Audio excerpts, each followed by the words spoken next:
The results of the interviews allowed Damon to create a stage model where he describes children's developing expectations about fairness, primarily from the age of 4 up to around 10 or 12.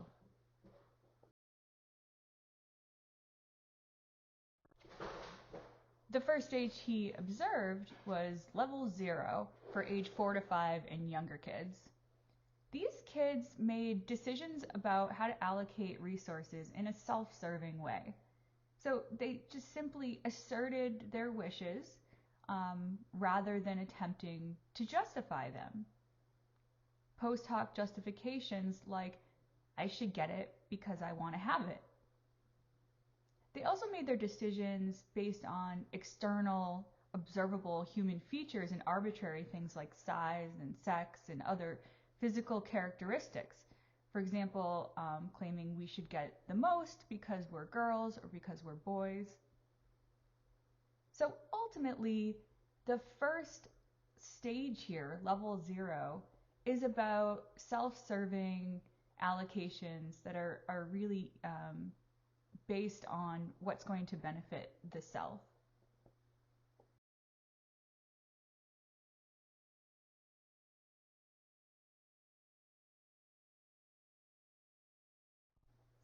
As children develop and they become more aware of other children around them and the fact that these other children have needs and desires as well, they enter the next phase, level 1A, for children age 5 to 7 or so. And this is the phase of strict equality. This is when children are really concerned about everybody getting exactly the same amount, regardless of their contribution, how much they put in. And this is believed to be because they see equality as the fair way, because it prevents fussing or fighting and complaining and conflict in general. And they seem aware of that by that age. The next stage of development in Damon's stage model is level 1B, when kids are about age 6 to age 9.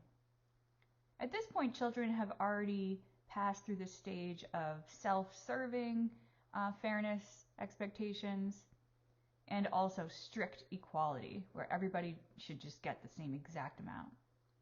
By age 6 to 9, Damon observed that merit was taken into account in children's explanations of how to allocate resources. Children began to say things like people should be paid back in kind for doing good things or for doing bad things, that there should be reciprocity in both cases. By age 6 to 9, here you're seeing that notions of merit and deservingness emerge, and they replace notions of strict equality as mostly fair.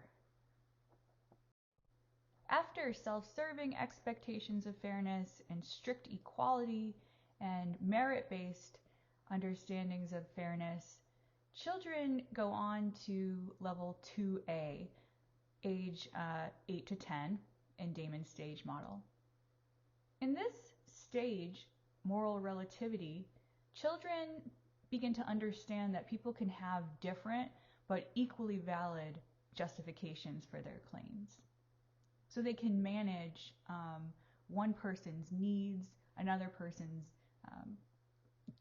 contributions, and think about merit. They can think about considerations of equality. And they also start to think about special needs. So the claims of people with special needs, for example, people who have more need economically, they're weighed heavily around this age, by this age. As children try to understand how to allocate resources when people have varying needs, they are faced with some really tough choices at this age, and they need to attempt to reconcile competing claims to resources. How do they figure out if this person should get more than this person? So this stage around 8 to 10 is when children really begin to manage these different kinds of understandings of fairness. By age 10 and up, in level 2B in Damon's stage model, children get a lot better at balancing those competing claims. So by age 10 and up, they're really able to take in considerations of equality and reciprocity.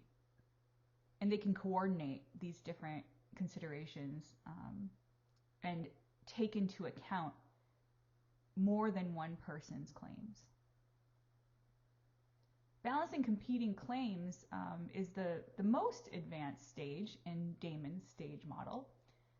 And you could argue that people struggle with balancing competing claims well beyond the age of 10 and into adulthood. To review Damon's stage model, there's an order of development of distributive justice or fairness principles that he's tracking here.